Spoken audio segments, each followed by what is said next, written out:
name is Grace, and today I will be talking about anxiety and depression. So these are my note cards, and this is my audience.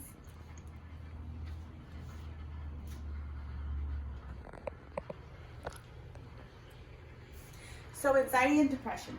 Now, most of you have experienced anxiety or depressive episodes. For example, due to loss of a job, financial struggle, death of a family member, the pandemic, and so many other reasons.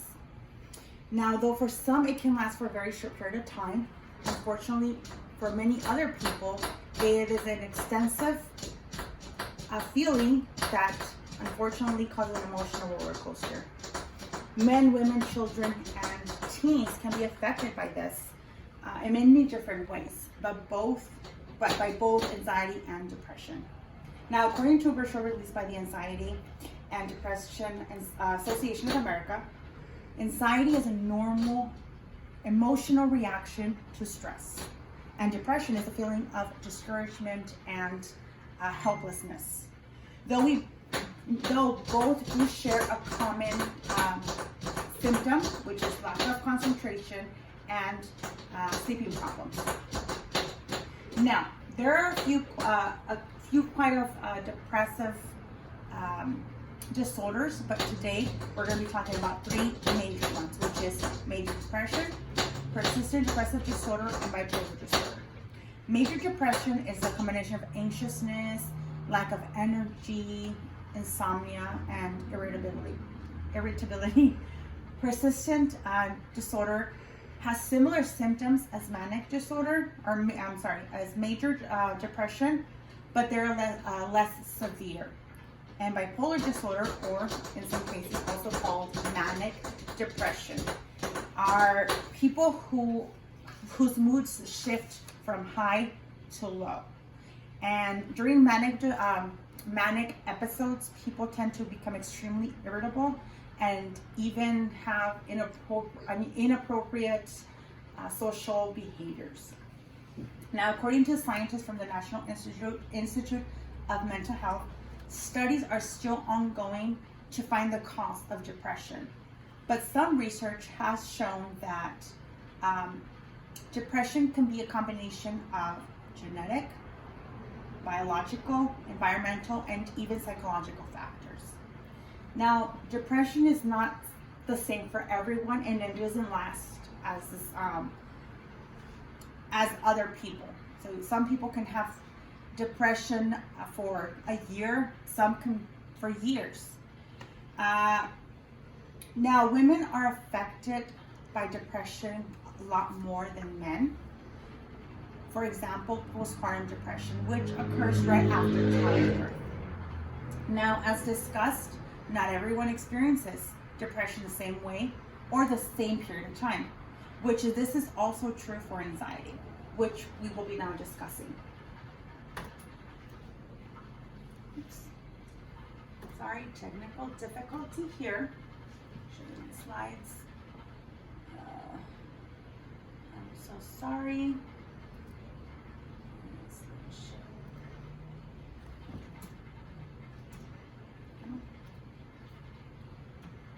There, sorry. Okay. So anxiety. Anxiety is common, like I mentioned before, normal response to stress.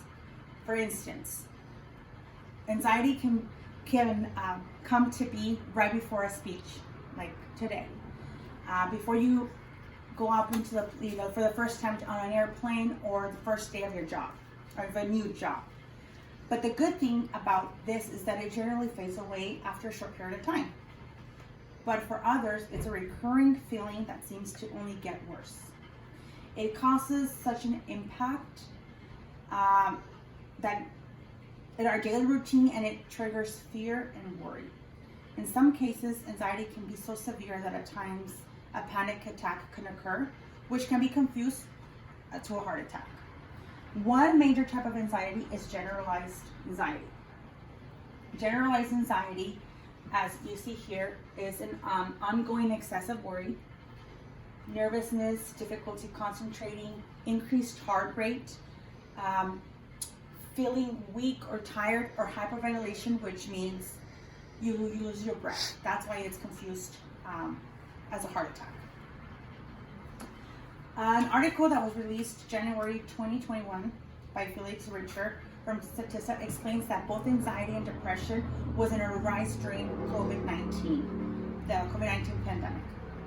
The U.S. Census Bureau and the National Center for Health Statistics data showed that 4 out of 10 U.S. adults developed symptoms of depression and anxiety by the end of 2020 compared to the first half of 2019.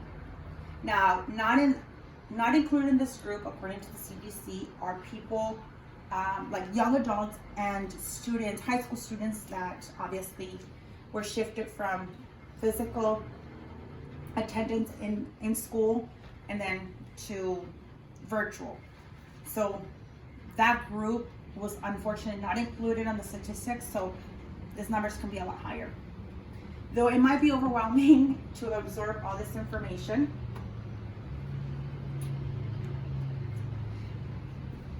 just remember that this can be useful for us and for others.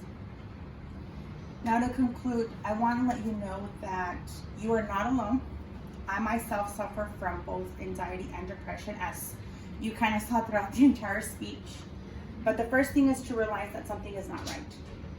And getting help can make a big difference. So even though you might not experience this, someone close to you might. So just be kind and be there to help if needed. Thank you. And again, my notes and my audience.